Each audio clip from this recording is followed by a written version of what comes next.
Welcome to the Amnayalife podcast. Today we will talk about how perfectionism can stop you from ever opening your mouth in English and what's possible when you finally let go of the need to sound perfect. I'm your host, Jack Smith, and I'm here with Liu Chiahui, who has an incredible story to share about her English learning journey. Chiahui, thanks so much for being here today. Thank you, Jack. This topic is so close to my heart. I spent years trapped by perfectionism. It kept me silent for a long time, and I only started to really improve when I learned how to break free from that mindset. I'm excited to share my experience. Here's the big debate. So many Taiwanese learners want perfect English, but that need to avoid mistakes actually stops them from improving. Do you think perfectionism is the main reason people stay silent even after years of study? For sure, Jack. In my case, I always wanted to say everything exactly right. At school, if I didn't know a word or worried about grammar, I just stayed quiet. I thought, other people might judge me if I get it wrong. So instead of practicing, I waited sometimes for years. What's so interesting is, the more you focus on sounding perfect, the less you participate, and the less you learn. It becomes a vicious cycle. Waiting to be perfect keeps you stuck at the starting line. That's exactly how it was for me. Even with small things, ordering food, chatting with classmates, I would rehearse every sentence in my head. If it wasn't perfect, I just gave up. My confidence got lower and lower. And what I notice is that voice inside the critic gets louder the longer you avoid speaking. It's not about skill anymore, it's about identity and fear. Yes, it stopped being about English and became, I'll look stupid, I'll lose face. Today, Chiahui is going to walk us through how she finally broke the perfectionism trap and found freedom in actually using English, mistakes and all. If anyone listening is stuck like I was, I hope my story gives you hope. It really is possible to change. Before we dive deeper into Chiahui's story, I want to let you know if you're struggling with the same challenges we're talking about today, there's a free class I've created that breaks down the real reasons blocking your English fluency. You can find the link in the episode description. It's going to show you exactly how to remove these blocks. Okay, Chiahui, let's get into your story. Sounds good, Jack. My story started in junior high in Hsinchu.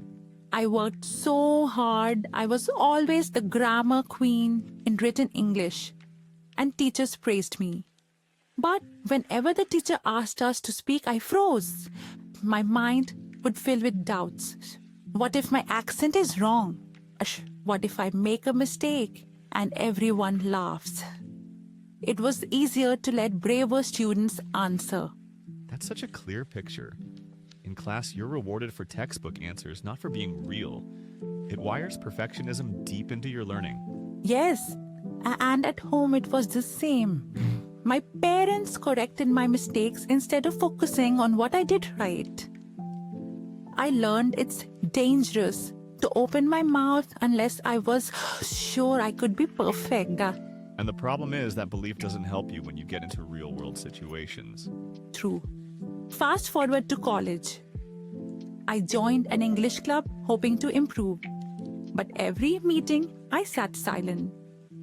When it was my turn, I felt my face burning. I worried people noticed every error. Sometimes, I even skipped meetings because the anxiety was too much. That anxious feeling, the fear of being exposed, is so intense, it becomes easier to avoid than to practice. Exactly. I would make up excuses, telling myself, I need to study more grammar first. But actually, I was just afraid of speaking up. Here's what I see. The perfectionism voice promises you'll be confident later, but later never comes unless you break the pattern. The turning point came when I studied abroad in Singapore for a semester. In my dorm, I had to communicate daily with students from India, Malaysia, Indonesia. Their English wasn't perfect either, but they didn't care about mistakes. They just talked, laughed, made friends. That's so interesting. Instead of worrying about being right, they focused on actually communicating and connection happened. Yes, there was one night, I remember clearly a group discussion about food from our countries. I wanted to describe my favorite dumplings, but the words got mixed up, and I said something silly. Everyone laughed with me, not at me. They shared their own story of language mix-ups. I suddenly realized nobody cares about my mistakes. They like me for trying. That's a huge shift. The world doesn't actually demand perfect English. It demands real connection and courage. That realization cracked the shell. I started speaking up more, even though I was nervous every time. The pattern you changed wasn't technical, it was internal. Giving yourself permission to sound imperfect, to learn out loud. Yes, I started noticing each time my perfectionism stopped me, and I made small challenges like just ask one question in English, even if it's not perfect. In Taiwan, students so often see language as a test, not as a tool. But real change comes when you reframe progress as using the language, not just knowing it. That was the real breakthrough for me. Even now at work, I volunteer for presentations, even if my sentences come out simple. What do you do differently now compared to before the shift? I focus on what I want to share, not how I perform. If I make a mistake, I just keep going or laugh about it. I care much more about connection. I can hear that sense of freedom in your voice. The old cycle really is breakable. It takes practice, but every time you speak up, it gets easier. For listeners who recognize this perfectionism trap, what are 3 concrete steps they could try this week? First, set a mini mistake goal. Deliberately say something in English isn't perfect, like using a new word in conversation. That's smart because it turns mistakes into practice and reduces fear. Exactly. And what I noticed was people cared so much less than I expected. Sometimes they even helped me or shared their own stories. What you're describing is learning through real experience, not waiting for permission. Second, record yourself speaking for 1 minute every day. Don't edit, just listen and appreciate what went well. That builds self-acceptance and lets you spot actual progress. Pause. Third, notice every time perfectionism pops up. Instead of running, try saying, my goal is to communicate, not to be flawless. That internal switch keeps you out of the judgment trap and moves your focus to growth.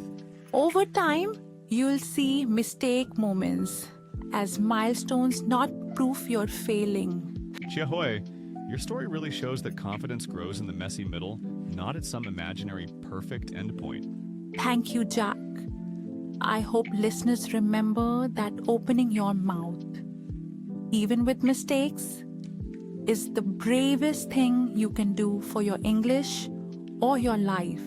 Imagine feeling free to speak up in any conversation, trusting that your message matters more than getting every detail right.